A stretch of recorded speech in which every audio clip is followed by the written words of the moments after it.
Can you believe a country sitting on some of the world's biggest oil reserves could collapse in peacetime? Today, we're uncovering 15 shocking pieces of Venezuela, from a hard-to-believe economic crash and a massive migration wave to culture shocks that sound fake but are real. Some of these are the kind of details where one wrong move can ruin your entire trip in seconds. Stay to the end, because the last one might save you from a serious problem. Number 1. Venezuela's peacetime economic collapse. What went wrong? If you want to understand how Venezuela ended up in an economic disaster, a lot of people start the story in 1998, the moment a former soldier became president and kicked off a totally new era for a country that was already rich in oil. In 1998, Hugo Chavez, a populist leader with a hard line, openly attacking the old system and taking a confrontational stance toward the United States, won the election. He promised a Bolivarian revolution, focused on cutting inequality, fighting poverty, and redistributing wealth.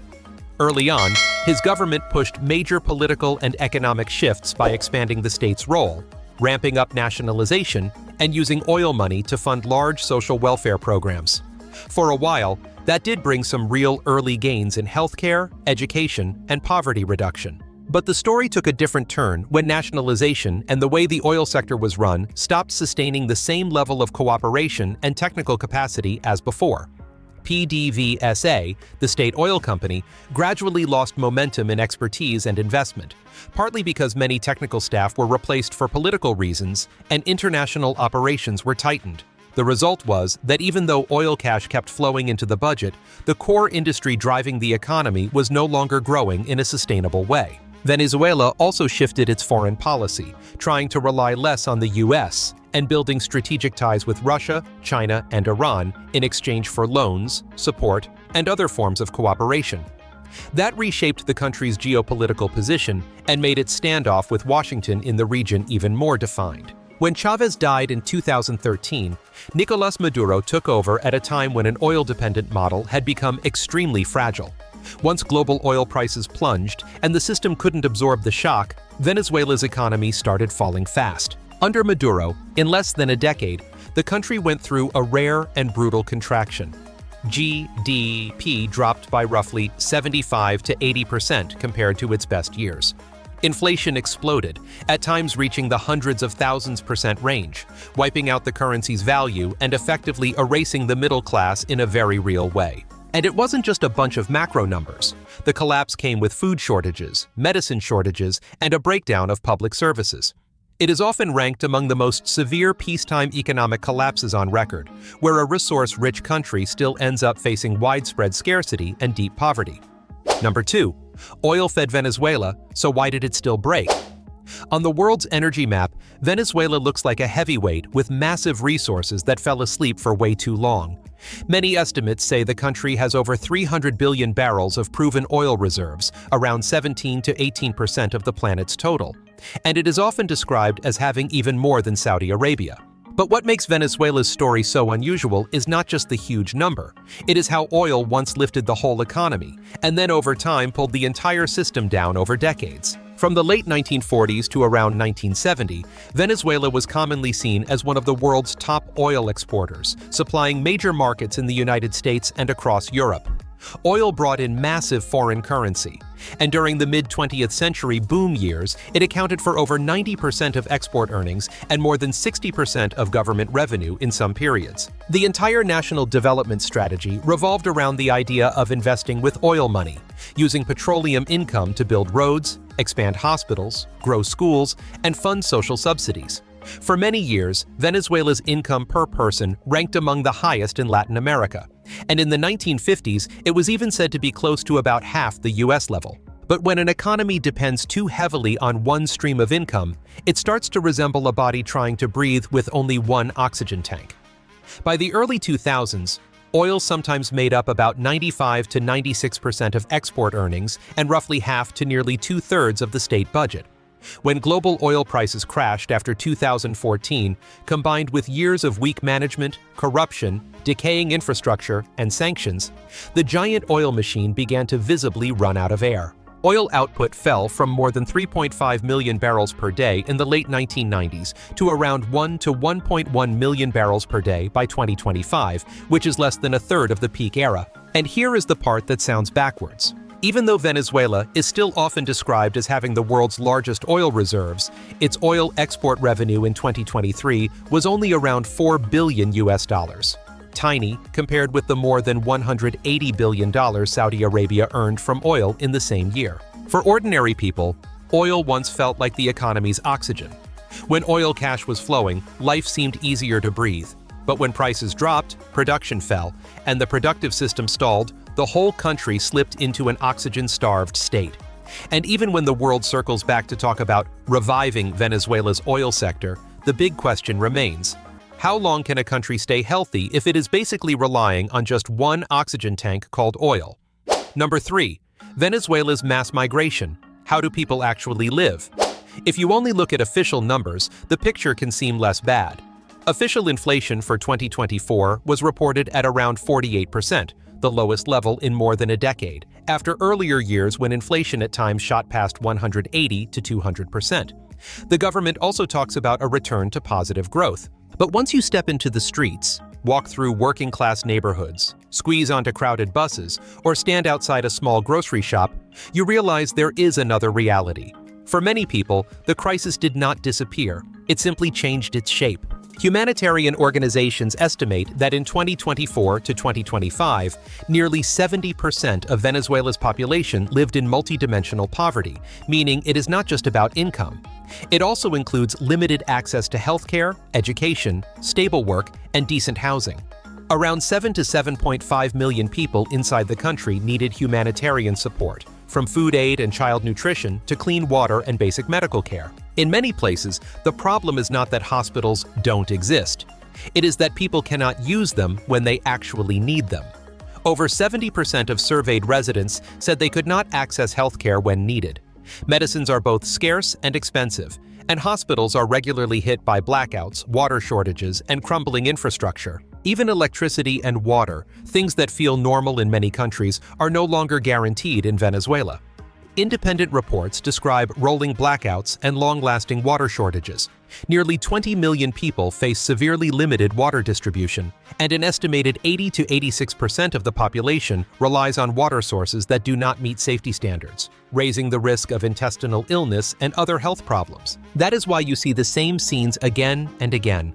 Water barrels outside homes, people waiting for water trucks, and neighborhoods forced to pump, store, and filter water just to get a family through the week. At the same time, about 9 million people experience food insecurity. Meals become simpler, with less protein, and child malnutrition has been flagged as a serious concern in many areas. In that context, it is not hard to understand why more than 7.8 to 7.9 million Venezuelans have left the country over the past decade, making it one of the largest migration waves in modern Latin American history. Those who stay learn to live with blackouts, weak water pressure, medicines that come and go, and wages that rarely keep up with prices. On the news, it is debt restructuring, sanctions, and rebuilding the oil sector. But at the dinner table, the conversation is much smaller and much harsher. What could we buy today? Will there be medicine for the kids tomorrow? And will we have enough to cover rent at the end of the month? So if you are standing between the statistics and daily life, which one do you trust? Number 4. Venezuela culture shocks. The stuff you would never expect. In Venezuela, the lottery is not just a form of entertainment. For a lot of people, it feels like a door of hope during hard economic times. When inflation climbs and job opportunities shrink, buying a ticket becomes a way to believe that one lucky hit could flip your life overnight. The most popular game is Triple, a 3-digit lottery drawn 3 times a day. You see tickets everywhere, in small shops, newspaper stands, and even with street vendors, so it becomes part of everyday life. What is interesting is that many people do not pick numbers randomly. They follow their own belief system for choosing numbers. If something bad happens, they might pick numbers tied to misfortune. If they notice a strange license plate or dream about someone, they may check dream interpretation guides to find the right number. Some radio stations even run dedicated lottery prediction shows, sharing strategies from people seen as experts. On social media, lottery discussion groups are also very active, where people trade tips and winning patterns. Another surprise for visitors is how Venezuelans talk about skin color in daily conversation. Words like negro or negrito can sound confusing when translated, but in many situations in Venezuela, they are used as affectionate nicknames rather than insults. On the other hand, religion can be more sensitive in certain conversations. Since most Venezuelans are Catholic, atheist views or strongly opposing opinions are not always brought up right away, especially when you have just met or you are not close yet. And then, there is a very practical difference that catches many travelers off guard: toilet paper. In many places in Venezuela, you do not flush it. You put it in a trash bin because the sewage system is old and clogs easily, even with flushable paper. Many Venezuelans only realize how unusual this feels after moving abroad.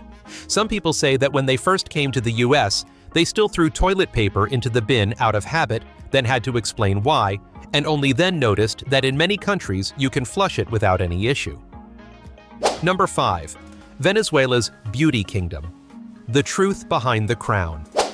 Beyond the image of an oil powerhouse, Venezuela is famous for something completely different. It is one of the world's biggest beauty pageant machines.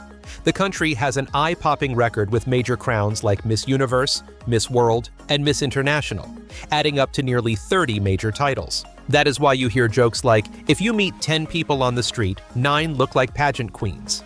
And another one that goes, even their coaches look like queens. But winning on the international stage is not just about natural beauty. A huge part of the success comes from a highly structured training system.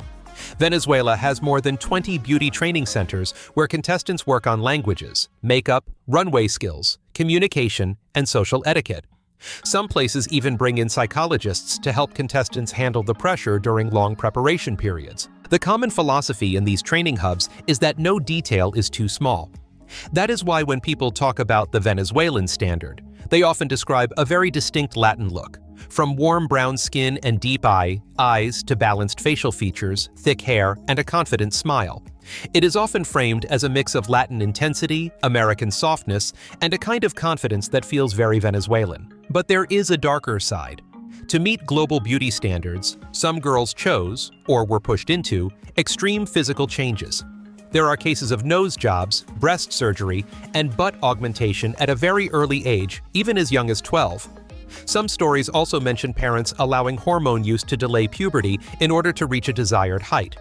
And there were even reports of a frightening weight loss method where someone deliberately injured the tongue so chewing became painful, then lived on liquids and lost a dramatic amount of weight in a short time. Still, in recent years, the trend has been shifting. More Venezuelan women are prioritizing health, training, balanced diets, and confidence in natural beauty, rather than trying to mold themselves into one single template. If you want me to go deeper into the behind-the-scenes training world, personalities, and love life drama around Venezuelan pageants, drop a comment with number 5. Number 6. When paradise turns into a slum, what happened? Right in Caracas, there was once a project expected to become Venezuela's financial symbol. It was the David Tower, also known as Centro Financiero con Finanzas. The building rises nearly 200 meters, about 45 floors, and construction began in the 1990s under businessman David Brillemborg. But before it could be finished, Venezuela was hit by the 1994 banking crisis. Brillemborg died, and the project was abandoned. With electricity, water systems, and elevators never fully installed, the tower became an empty shell. Then, in 2007, as the housing crisis worsened, families who had lost their homes started moving in, turning a half-built concrete frame into a vertical slum. At one point, the David Tower was described as the world's tallest slum, with close to 3,000 residents. They turned an abandoned structure into a self-run vertical city. People rebuilt apartments, pulled temporary power and water, built stairways, and in the lower floors, some even used motorcycles to get around because there were no elevators. Each level operated like a mini neighborhood with representatives, rules, and service fees, so the tower became more than housing. It became a small society stacked floor by floor in the middle of the city. Researchers in architecture and social science have pointed to this community as a striking example of how people adapt to abandoned spaces, creating their own infrastructure, stores, and services inside an unfinished concrete skeleton. But Venezuela's story does not end with these self-built cities. If the David Tower shows resilience during a housing crisis, another darker reality appears in the prison system. A frequently mentioned example is El Helicoide, a building in Caracas that was originally designed as a shopping center but later became a detention site for the intelligence agency SEBIN. It has been linked to serious allegations of harsh conditions and human rights abuses, making it a heavy symbol of the system's darker side. Number 7. Nightlife in Venezuela. Vibrant or dangerous? Even with blackouts and economic stress as part of daily life, Venezuela's nightlife still stays alive in its own way. In working-class areas, especially barrios, once the sun goes down, people often bring chairs out onto the sidewalk, turn on speakers, and transform narrow streets into a neighborhood hangout. Even when the power is out, they keep the vibe going with flashlights, candles, or battery-powered LED lights, because as long as there is music, the party survives. You hear music everywhere: reggaeton, salsa, and merengue blasting from Bluetooth speakers, homemade sound systems hanging from balconies, or car stereos parked on the street. You see groups of young people at corners sharing drinks, dancing, talking, laughing, like the daytime problems belong to another universe. The sense of community is real because people are creating joy together in the middle of a hard situation. In rural areas, nights can feel calmer and warmer. When homes get too hot, people sit outside for the breeze, play dominoes, chat, and unwind. In some places, they grill food right on the sidewalk, turning the street into a small picnic spot.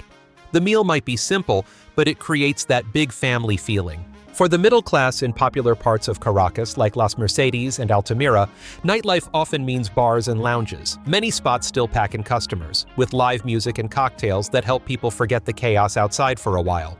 And because blackouts can hit at any time, plenty of venues keep backup generators so the music does not suddenly die in the middle of the night. If you want to see a quieter side of Venezuela after dark, you can walk through El Hatillo, or the city of Coro, where stone streets and warm yellow lights feel almost old world. And along Lake Maracaibo or the Orinoco River, sometimes all you have to do is stand still and let the river wind hit your face, and you will feel a completely different mood from this country. Number 8. Venezuela mysteries. Still unsolved. Deep in the forests of Bolívar State, there is a place that people say makes time feel slower: Mount Roraima. This natural wonder sits at the border point where Venezuela meets Brazil and Guyana. It is part of the ancient Tepuy system, with sheer cliffs hundreds of meters high and a tabletop summit that looks like an island floating in the clouds.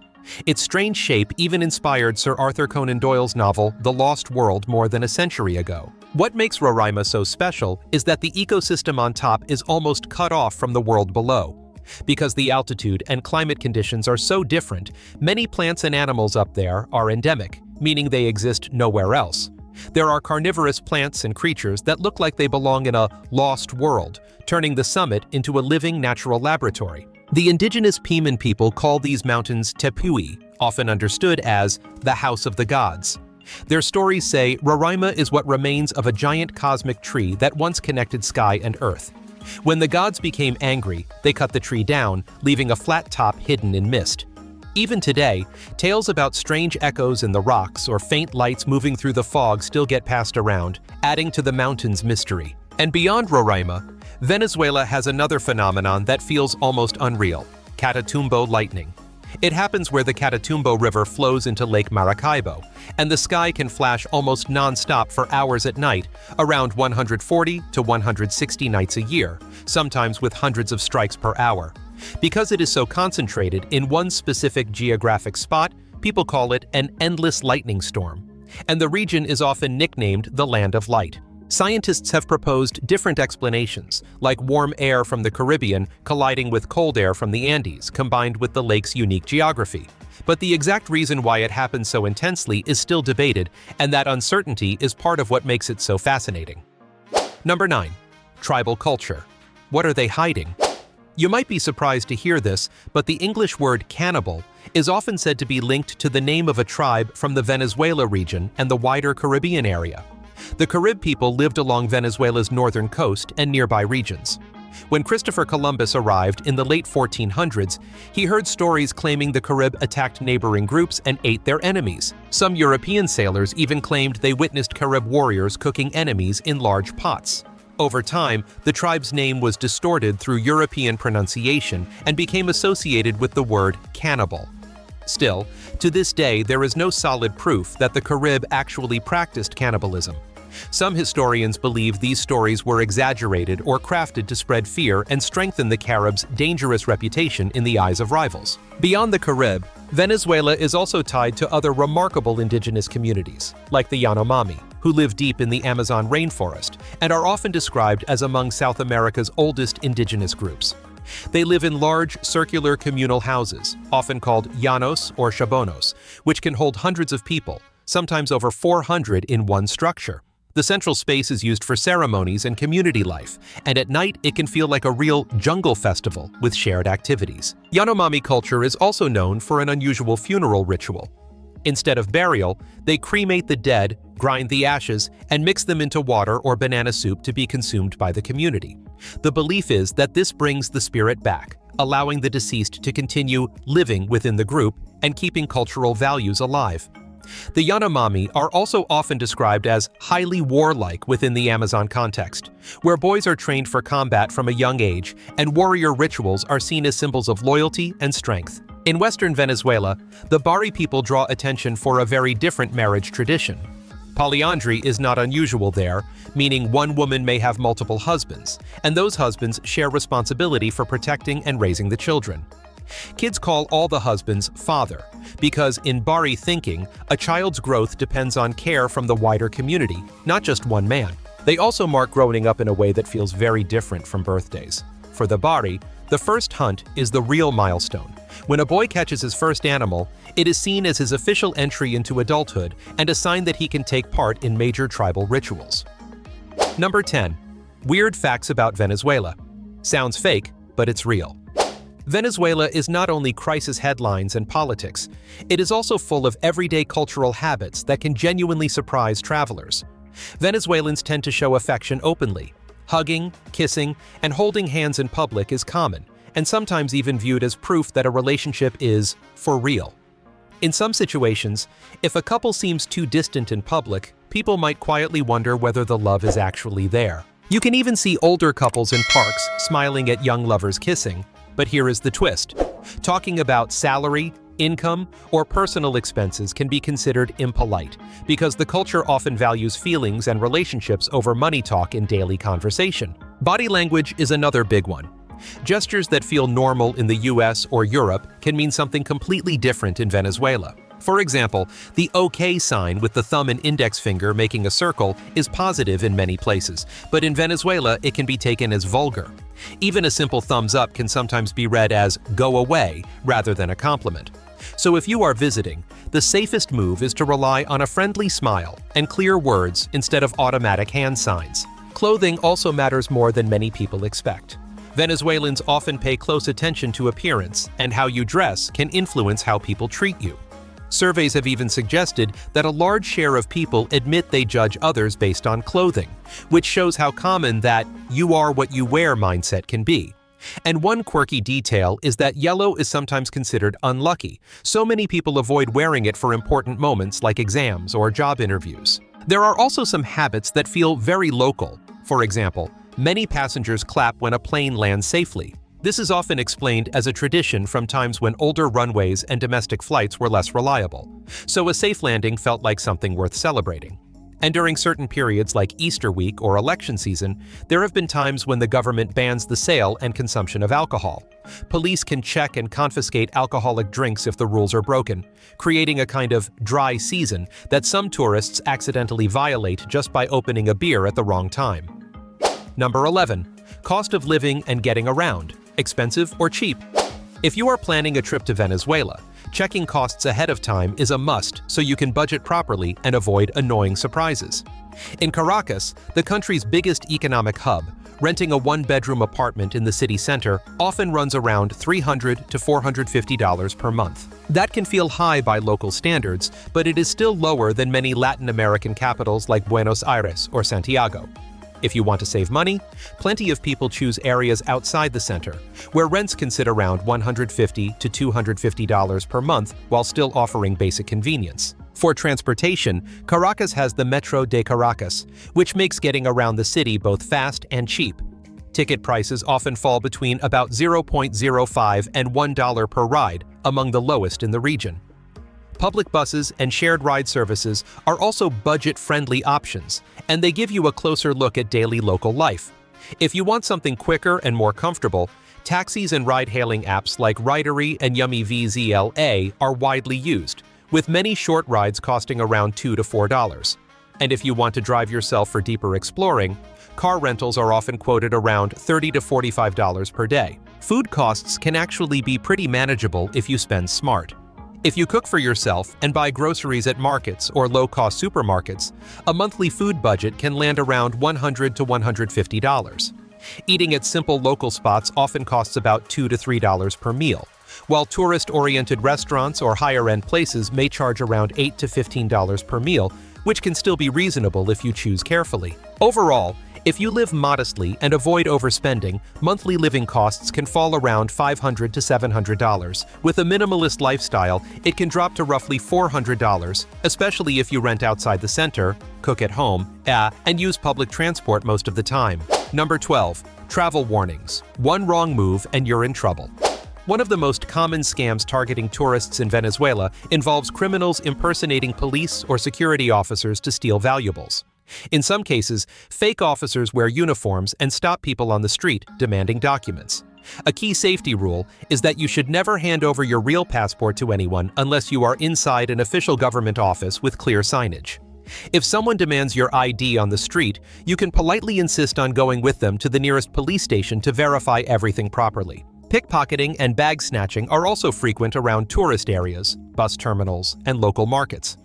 Many crews work in teams, with one person distracting you while another grabs your stuff in seconds. The best protection is a crossbody bag with a strong zipper, worn in front of your body, and you should never keep your phone or wallet in your back pocket. You should also avoid using your phone, camera, or laptop in a showy way in crowded places, especially if you are walking or sitting at outdoor cafes. It can take only a moment for someone to snatch a device and disappear into the crowd. In big cities like Caracas, serious crimes like kidnapping for ransom have been reported, so travelers should avoid going alone into poor areas, narrow alleys, or deserted spots, even during the day.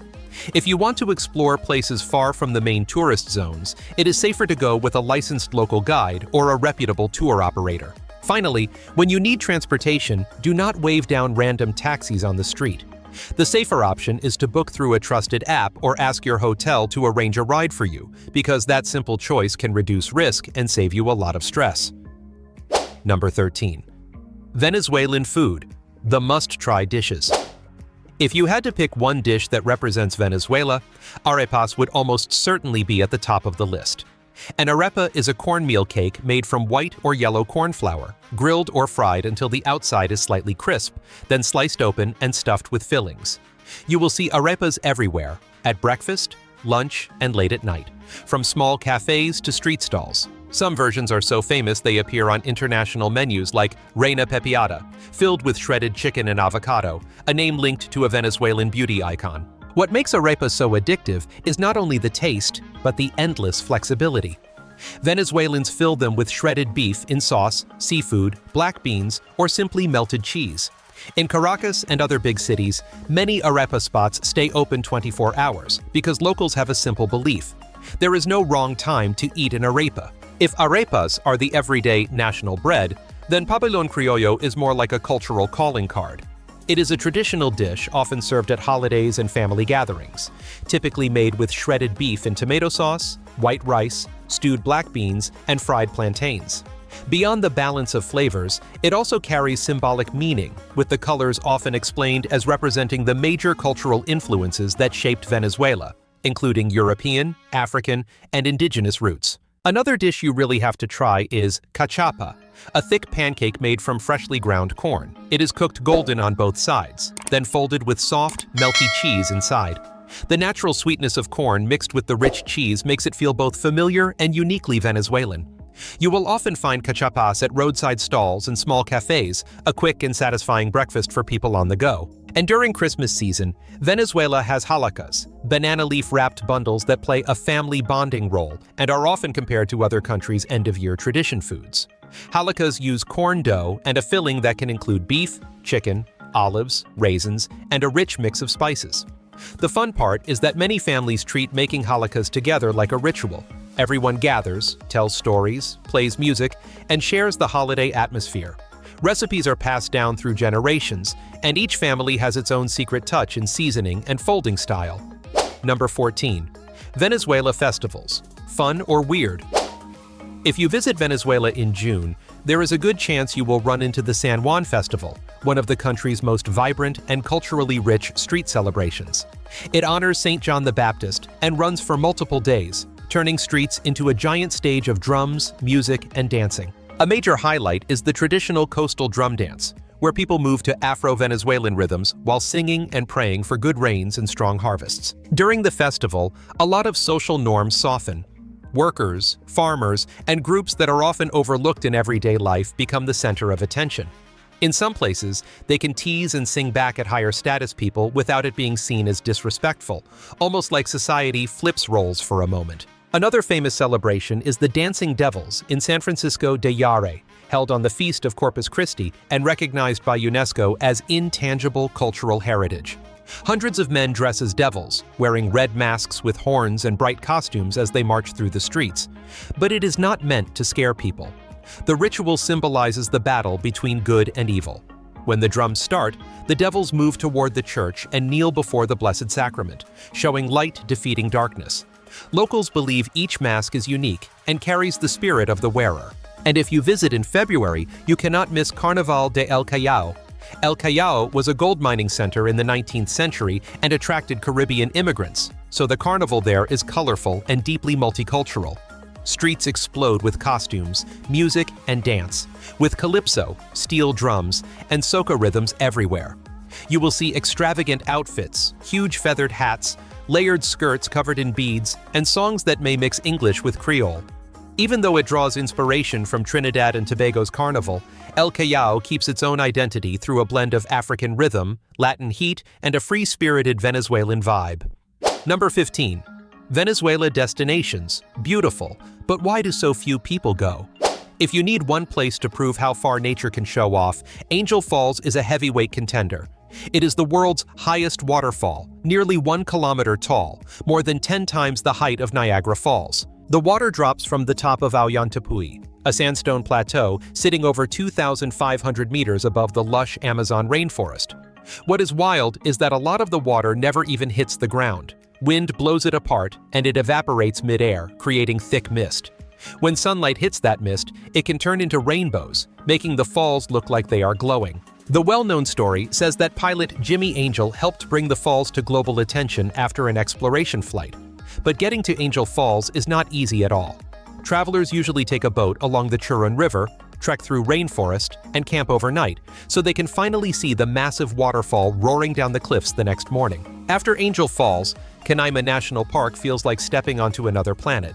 The park is enormous, often compared in size to Belgium. Flat-topped tepui create a surreal landscape. From above, it looks like giant stone tables rising out of an endless green ocean. Rivers twist between cliffs, and the jungle stretches as far as your eyes can go. In the center, there is Cana Lake, with a copper-brown shimmer caused by natural minerals. Around it, smaller waterfalls spill down red rock walls, creating a scene that is both powerful and peaceful. Local guides often paddle wooden canoes through these waters so visitors can experience the scale up close. And if you want to switch into a more relaxing coastal Venezuela, Morrocoy National Park is a strong pick. It has many small islands, white sand beaches, and clear water, with coral reefs and rich marine life that make it perfect for slower days of exploring and unwinding. So that's all 15 pieces of Venezuela, from the peacetime economic collapse and the oil story to the mass migration, culture shocks, and real survival tips for travelers. If this video helped you see Venezuela in a whole new way, hit like to support the channel. Don't forget to subscribe and turn on the bell so you won't miss the next discovery. Which number shocked you the most, and would you actually dare to visit Venezuela? Drop a comment below and let me know.